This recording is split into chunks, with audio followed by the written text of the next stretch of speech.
7살 소년이 거대한 태양의 분노 속에서 끝내 지키려 했던 것은 두 가지였습니다.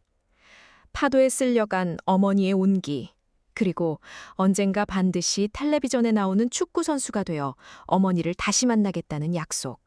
그것이 이 잔인한 실화의 시작이자 전부입니다. 2005년 1월 15일 인도네시아 아체주의 괴멸된 해변. 23만 명의 목숨을 순식간에 집어삼킨 대재앙이 휩쓸고 간 자리는 썩은 나무 뿌리와 거친 진흙으로 뒤덮여 있었습니다. 생명의 기척이라고는 찾아볼 수 없던 그 죽음의 갯벌 한가운데 영국 취재팀의 눈에 기이한 형체가 들어옵니다. 그곳에는 뼈만 남은 앙상한 소년이 홀로 서 있었습니다. 피부는 햇볕에 타들어가다 못해 뱀 허물처럼 갈라졌고 온몸은 벌레에게 뜯겨 피고름이 찼습니다. 수만 마리의 파리가 들끓는 소년의 육체 위로 사람들의 시선을 붙잡은 것은 붉은색 옷이었습니다. 포르투갈 국가대표팀의 유니폼. 등번호 10번 루이 코스타의 이름이 박힌 조악한 짝퉁 셔츠 한 벌이 소년의 목을 겨우 감싸고 있었습니다. 구조대원이 떨리는 손으로 아이를 안아들었을 때 소년은 초점 없는 눈으로 허공을 응시했습니다. 입술은 가뭄든 논바닥처럼 찢어져 피딱지가 굳어 있었고 목소리는 이미 나오지 않았습니다. 7살 아이의 몸무게라고는 상상할 수 없는 겨우 15kg에 불과한 가냘픈 몸이 구조대원의 품에 힘없이 안겼습니다. 의료진의 진단은 참혹했습니다. 극심한 영양실조와 탈수. 모든 장기가 제 기능을 멈추기 직전이었습니다. 단 몇 시간만 늦었어도 소년의 심장은 멈췄을 것이라는 의사의 말은 과장이 아니었습니다. 사람들은 믿을 수 없었습니다. 부모도 집도 먹을 물도 없는 그 생이지옥 같은 늪기대에서 7살 어린아이가 어떻게 홀로 21일을 버텨냈는지 알 수 없었기 때문입니다. 기운을 차린 소년이 병상에서 나직이 뱉은 첫 마디는 온 세상에 커다란 균열을 냈습니다. 가족을 다시 만나고 싶었어요. 그리고 축구 선수가 되고 싶어서, 그래서 살고 싶었어요. 소년에게 그 붉은 유니폼은 옷이 아니라 삶을 향한 마지막 동아줄이었습니다. 이제 우리는 그 처절하고도 존엄했던 21일간의 기록을 정면으로 마주하려 합니다. 2004년 26일 일요일 아침이었습니다. 인도네시아 반다아체의 작은 어촌 마을 티방은 평소와 다름없이 고요했습니다. 7살 마르투니스는 눈을 뜨자마자 발밑에 낡은 축구공을 끌어안았습니다. 마을 선수를 지낸 할아버지의 피를 이어받은 소년에게 축구는 삶의 가장 큰 즐거움이었습니다. 아침 공기를 가르며 맨발로 거친 흙바닥을 내닫는 순간만큼은 세상에 부러울 것이 없었죠. 그날도 소년은 어머니가 정성껏 차려준 밥을 든든히 먹고 집을 나섰습니다. 마당을 나서는 아들의 등을 보며 어머니는 다정하게 손을 흔들었습니다. 그것이 이 세상에서 보게 될 어머니의 마지막 모습인 줄은 꿈에도 모른 채 소년은 골목 너머 친구들을 향해 달렸습니다. 오전 8시를 조금 넘긴 시각, 공터에서 축구 시합이 한창일 때였습니다. 발바닥을 타고 기분 나쁜 진동이 밀려왔습니다. 땅이 울부짖고 있었습니다. 인류 역사상 최악의 지진 중 하나로 기록될 규모 9.1의 강진이었습니다. 하지만 아이들은 그저 잠시 어지러움을 견디며 다시 공을 찼습니다. 재앙의 전조라는 사실을 알 리 없었기 때문입니다. 잠시 후 수평선 너머에서 거대한 맹수가 울부짖는 듯한 굉음이 들려왔습니다. 바다가 순식간에 뒤로 물러나며 하얀 속살을 드러내더니 이내 하늘을 가릴 만큼 거대한 검은 물벽이 되어 마을을 향해 돌진해왔습니다. 뛰어! 마르투니스 어서! 아버지가 비명을 지르며 소년의 손을 낚아챘습니다. 가족들은 길가에 서 있던 픽업 트럭 적재함으로 허겁지겁 몸을 던졌습니다. 어머니와 두 자매 그리고 소년까지 모두가 트럭 위에 올라탄 순간 검은 물벽이 차체를 그대로 덮쳤습니다. 트럭이 중심을 잃고 뒤집히며 사방에서 외마디 비명이 터졌습니다. 소년은 본능적으로 옆에 있던 어머니의 손을 꽉 쥐었습니다. 하지만 인간의 악의심은 대자연의 무자비한 폭력 앞에서 아무런 힘도 쓰지 못했습니다.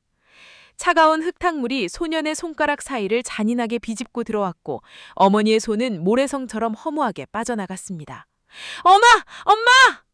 물살에 휩쓸려 사방으로 흩어지는 가족들의 모습이 소년의 눈망울에 마지막으로 박혔습니다.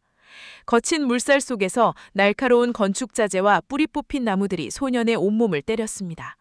거품 섞인 흙탕물이 목구멍으로 밀려들며 정신이 아득해지는 순간에도 소년의 손끝은 어머니가 놓친 허공을 향해 필사적으로 허우적거리고 있었습니다. 정신을 차렸을 때 소년이 마주한 세상은 이미 그가 알던 곳이 아니었습니다.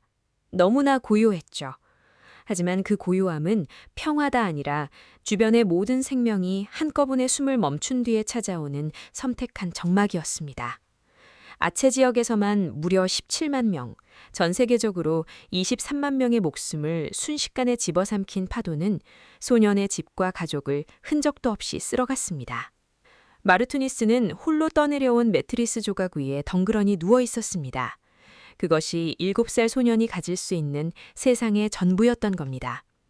하지만 물을 가득 머금은 매트리스는 서서히 가라앉기 시작했고 소년은 살기 위해 근처에 떠다니던 부서진 학교 의자를 붙잡고 겨우 몸을 옮겼습니다.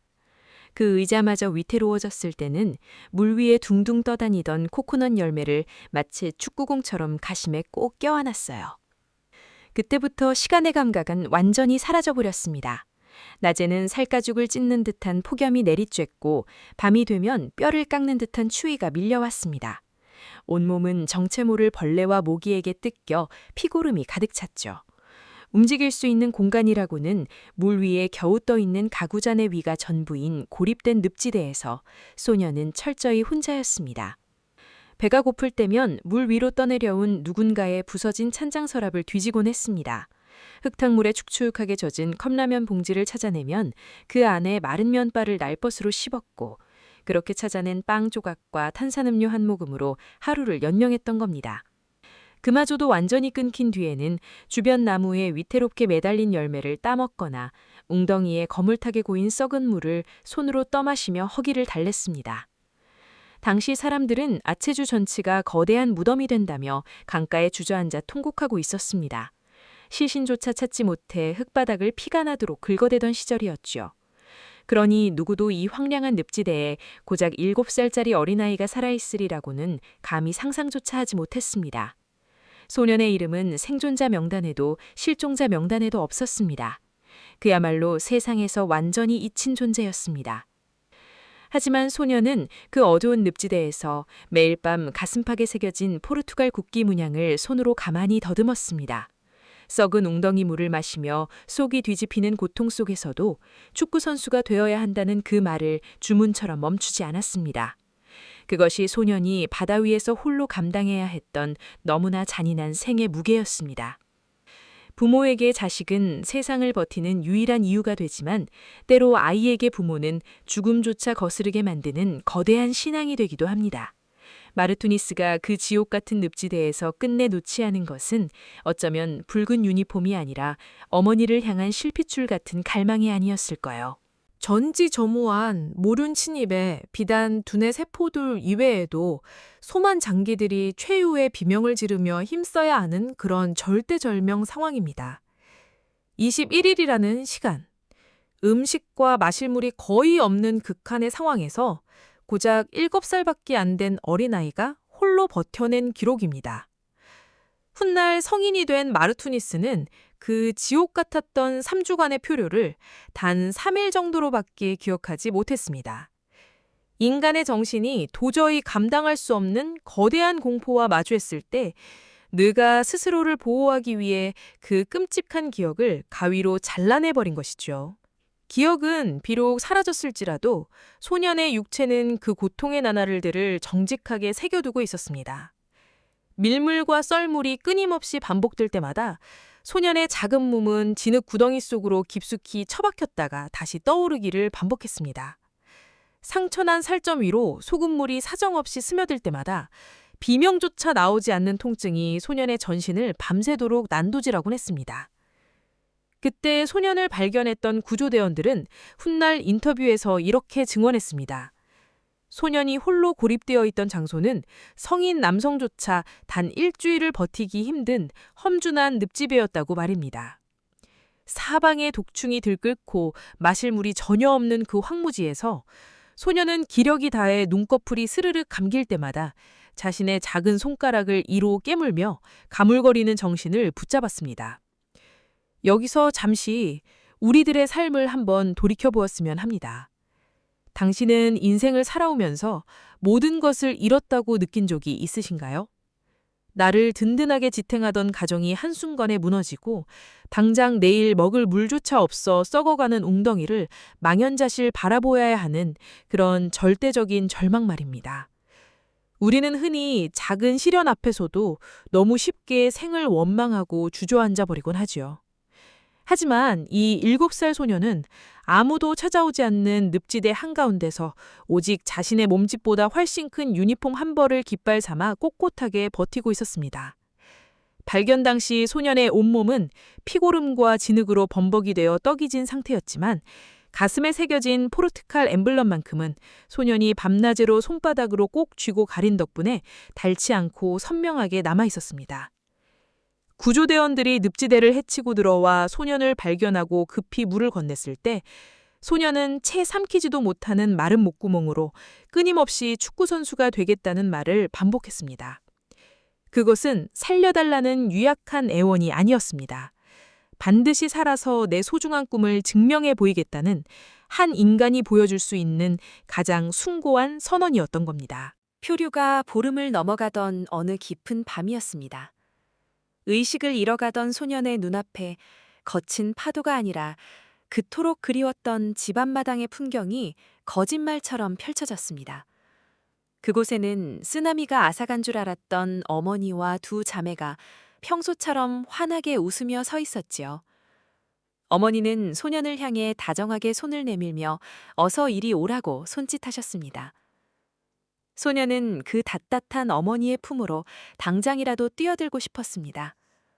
이 지독한 갈증과 외로움을 끝내고 어머니의 치맛자락을 잡고 편히 잠들고 싶었을 겁니다. 하지만 소년은 발걸음이 떨어지지 않았습니다.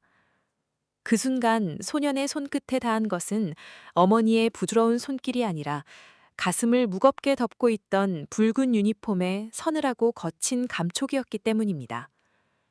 소년은 속으로 생각했어요. 내가 지금 엄마한테 가버리면 내가 멋진 축구선수가 된 모습을 엄마에게 영영 보여줄 수 없잖아. 소년은 감기런 눈을 번쩍 떴습니다. 눈앞에 다정한 어머니는 연기처럼 사라지고 사방은 다시 차가운 늪지대의 캄캄한 밤바다였습니다. 소년은 환각 속에서조차 어머니의 손을 잡는 편안한 길을 택하지 않았습니다. 오직 어머니와 했던 약속을 지키기 위해 이 지독한 이승의 땅에 필사적으로 발을 붙였던 겁니다.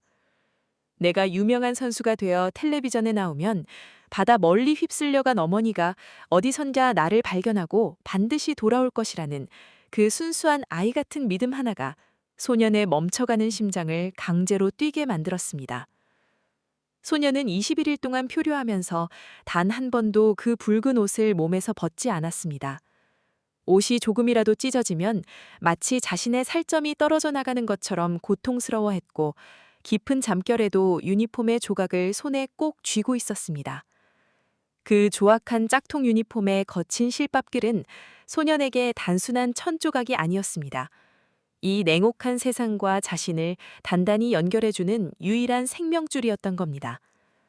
아무도 보지 못했던 21일간의 처절한 헌신은 그렇게 소년의 낡은 유니폼 자락 안에서 매일 밤 성스럽게 이어지고 있었습니다.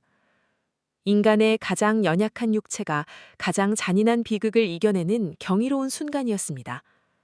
그리고 이 보이지 않는 줄기 같은 소년의 집념은 마침내 거대한 바다를 건너 한 남자의 심장을 강하게 두드리기 시작합니다. 그 간절했던 기적은 결국 바다를 건너 저 멀리 포르투갈의 마데이라 섬까지 닿았습니다.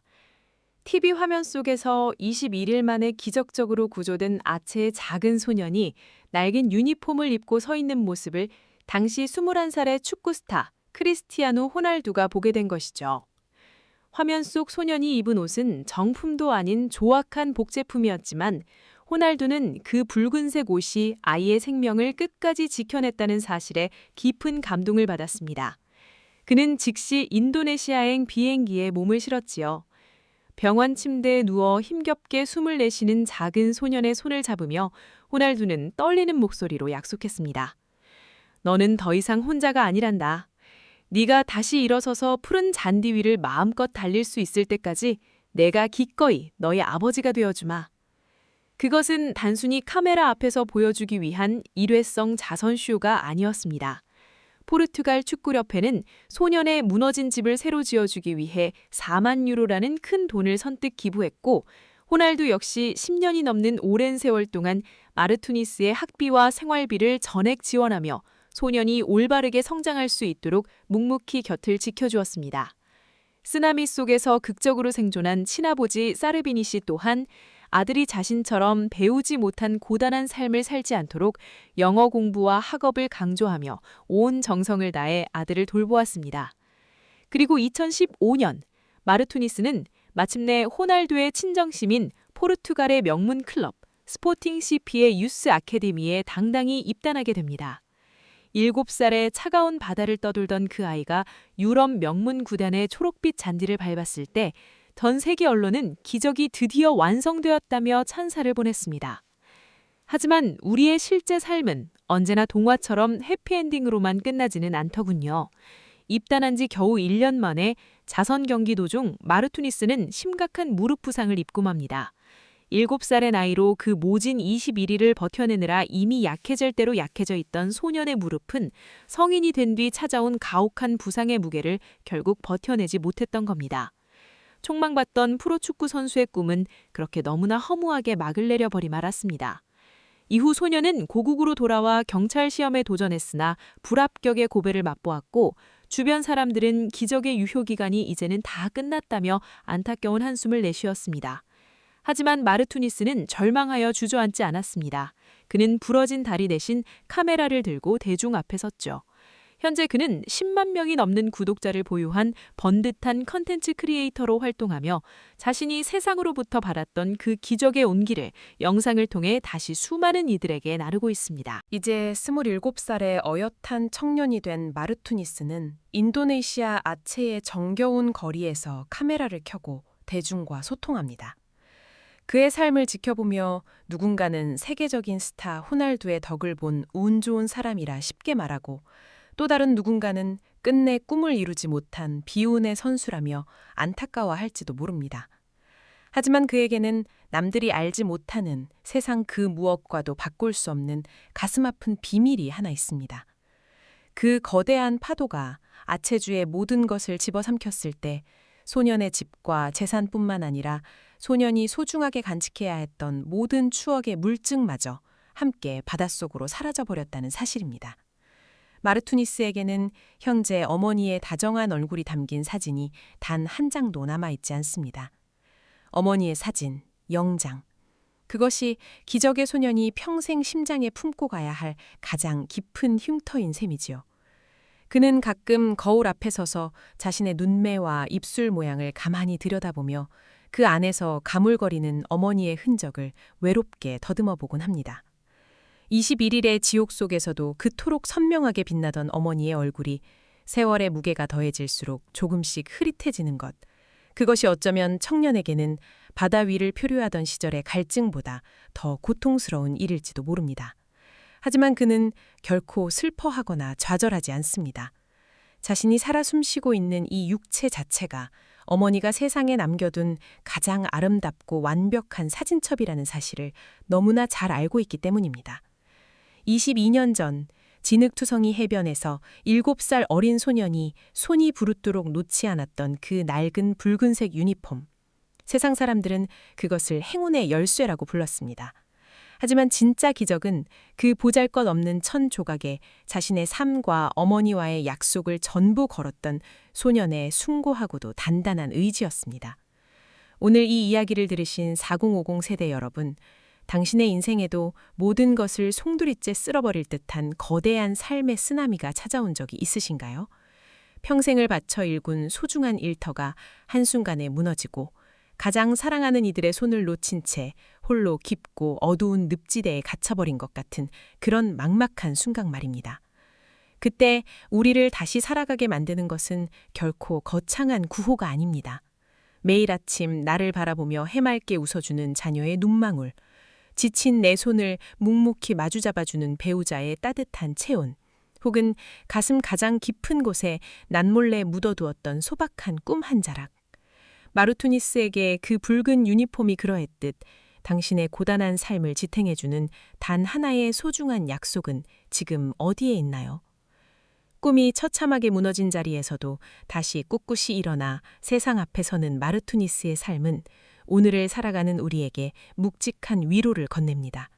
단순히 살아남은 것만이 기적이 아니라 뼈아픈 고통을 딛고 오늘이라는 일상을 다시 묵묵히 살아내는 우리의 모든 걸음이 바로 기적이라는 것을 말입니다. 당신이 포기하지 않는다면 당신의 삶이라는 이 위대한 실화 역시 언젠가 반드시 가장 아름다운 기적의 문장으로 매듭지어질 것입니다. 진실의 힘을 믿는 스토리텔러, 실화세상이었습니다.